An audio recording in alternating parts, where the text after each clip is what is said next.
स्वतंत्रता दिवस पर प्रधानमंत्री नरेंद्र मोदी ने लाल किले से 12वीं बार देश को संबोधित किया। पीएम मोदी ने शायद पहली बार अपने संबोधन के पहले 15 मिनट में पाकिस्तान का जिक्र करते हुए कहा कि खून और पानी एक साथ नहीं बहेगा।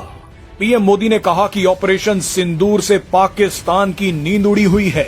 इसके बाद पीएम मोदी ने पाकिस्तान का नाम लेकर कहा कि भारत अब न्यूक्लियर ब्लैकमेल नहीं सहेगा। यहाँ एक संदेश अमेरिका को भी दिया गया है जो पाकिस्तान के न्यूक्लियर हथियारों की रखवाली करता है। हम आत्मनिर्भर होते न होते तो क्या ऑपरेशन सिंदूर इतनी त्वरित गति से हम कर पाते? पता नहीं कौन सप्लाई देगा नहीं देगा, साजो सामान मिलेगा नहीं मिलेगा, इसी की चिंता बनी रहती। लेकिन हमें मेड इन इंडिया की शक्ति हमारे हाथ में थी, सेना के हाथ में थी।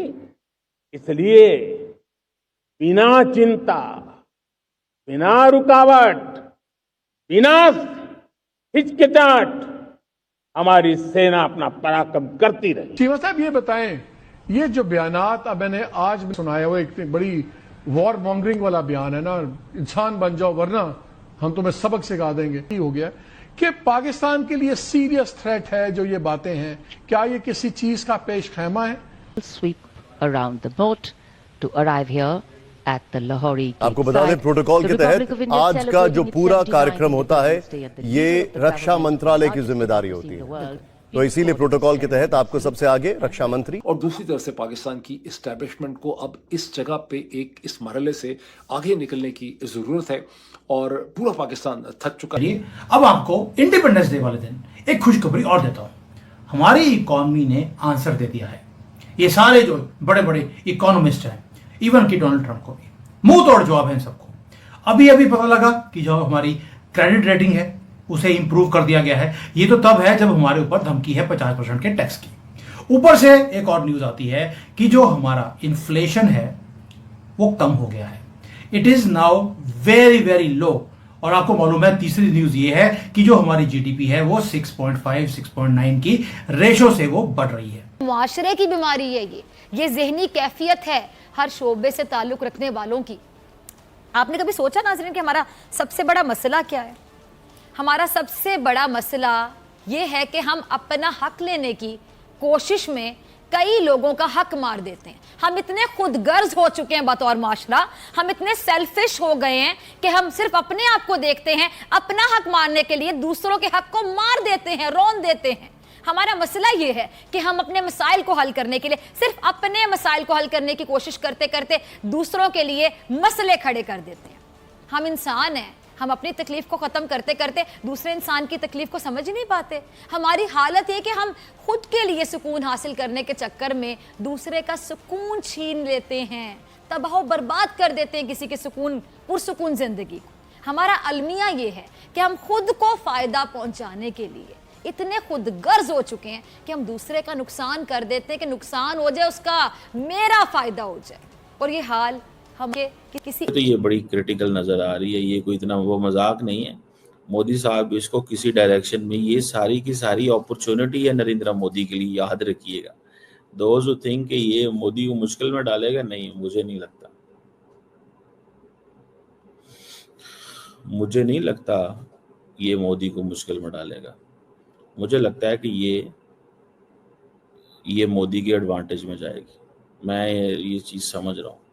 बिकॉज देखिए पॉलिटिशियन जो होते हैं ना, याद रखिएगा, politicians are always looking for their interest. Politician अपने इंटरेस्ट को वॉच कर रहे होते हैं। वो कभी भी नहीं चाहते कि उनके लिए उनको इग्नोर, उनका सिलसिला जो है ना वो अंडरमाइन हो। So they will always be looking for their for interest.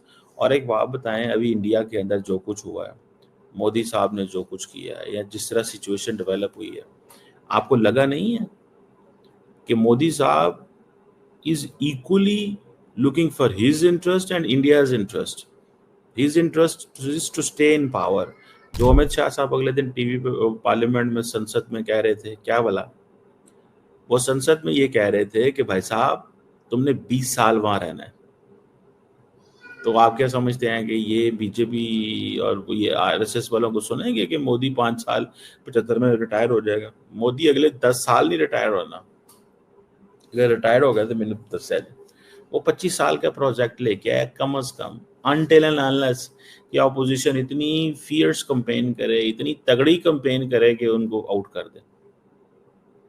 इस चीज को जहन में रख, कीप दिस इन माइंड।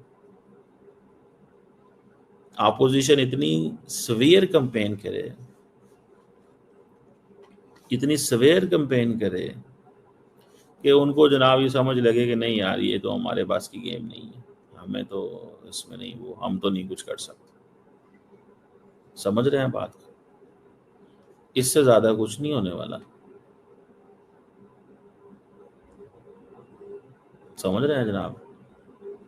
और वो फिर किस तरह की कैंपेन होगी, क्या होगा, कैसे चलेगा, एक वो जिसे कहते हैं ना, एक वो फिर वो एक नई दुनिया होगी, नई डिस्कशन होगी। मुझे ये लगता है कि ये एक वो जिसे कहते हैं ना, एक डिफरेंट गेम होने जा रही है, एक डिफरेंट गेम है। मोदी साहब इस चीज का फायदा उठाएगा, मोदी साहब इस चीज का फायदा उठाएगा और बड़ा सख्त किस्म का फायदा उठाएगा, ये नजर आ रहा है। लेट्स सी, देखते हैं हम इसमें क्या उनको क्या मिलता है इसमें। नमस्कार दोस्तों, सबसे पहले आप सबको भी स्वतंत्रता दिवस की हार्दिक बधाई। दोस्तों दरअसल आज पीएम मोदी ने 12वीं बार लाल किले से भाषण दिया। जब देश को संबोधन कर रहे थे तो दोस्तों पीएम मोदी ने कुछ ऐसे पैगाम दिए जिससे पाकिस्तानियों की नींद उड़ गई और इसकी चर्चा पूरी दुनिया में होने लगी, क्योंकि हम सब जानते हैं कि पीएम मोदी स्पीच तो ऑलवेज हिंदी में देते हैं, वेस्टर्न मीडिया इंग्लिश ट्रांसलेट कर भर कर चलाती है। और दोस्तों इसमें 2 लोगों को संदेश दिया गया, एक था पाकिस्तान और एक अमेरिका दोस्तों अपनी कंपनियों को लेकर लगातार धमकी दे रहा है, इसलिए Bharat made in India make in India के तहत पीएम मोदी ने कहा कि स्वदेशी खरीदिए, स्वदेशी अपनाइए। कैसे उन्होंने अमेरिका को इस बात का पैगाम दिया, साथ ही पाकिस्तान को तो उन्होंने धो ही दिया। जो लोग दोस्तों आप सबने देखा होगा कि 2-3 दिन पहले आज से पाकिस्तान के आसिम मुनीर हो, शहबाज शरीफ हो, बिलावल भुट्टो हो, ये लोग धमकी दे रहे थे सिंधु जल समझौता पर। पीएम मोदी ने इनको क्लियर कर दिया कि खून और पानी एक साथ नहीं बहेगा। उन्होंने यहाँ तक कह दिया कि ये बंटवारा ही अन्यायपूर्ण था, ये भारत की पानी है, भारत में रहेगी। तो दोस्तों इसी के साथ वीडियो को लाइक और शेयर कीजिए और चैनल को सब्सक्राइब कीजिए। के सामने अपना एक प्रपोजल जो है नेगोशिएशन के लिए रख रही है। मैं समझता हूं कि अगर वाकई ऐसा है, चूंकि सिंगल पर्सन सिंगल सोर्स के ऊपर मैं डिपेंड कर रहा हूं, तो मैं कह रहा हूं कि अगर वाकई ऐसा है तो ये एक बड़ी पॉजिटिव डेवलपमेंट है। लेकिन इसमें बहुत से इफ्स एंड बट्स हैं, क्योंकि इससे पहले भी इस तरह की कोशिशें हो चुकी हैं, हम ऐसी बातें सुन चुके हैं, इसके कोई प्रॉपर टर्म्स ऑफ रेफरेंस है वो बन नहीं सके। तो इसके ऊपर थोड़ा सा मैं एक एनालिसिस भी आपके सामने रखूंगा कि क्यों ये पॉजिटिव है, क्यों ऐसा होना है। पाकिस्तान की सूरत हाल जो है बहुत ज़्यादा पतली हो चुकी है। लेकिन इससे पहले कि मैं इसकी तरफ चलूँ, 2-3 और ऐसी डेवलपमेंट्स हैं जिनका मैं एक जिक्र करता चला जाऊँ। सबसे पहले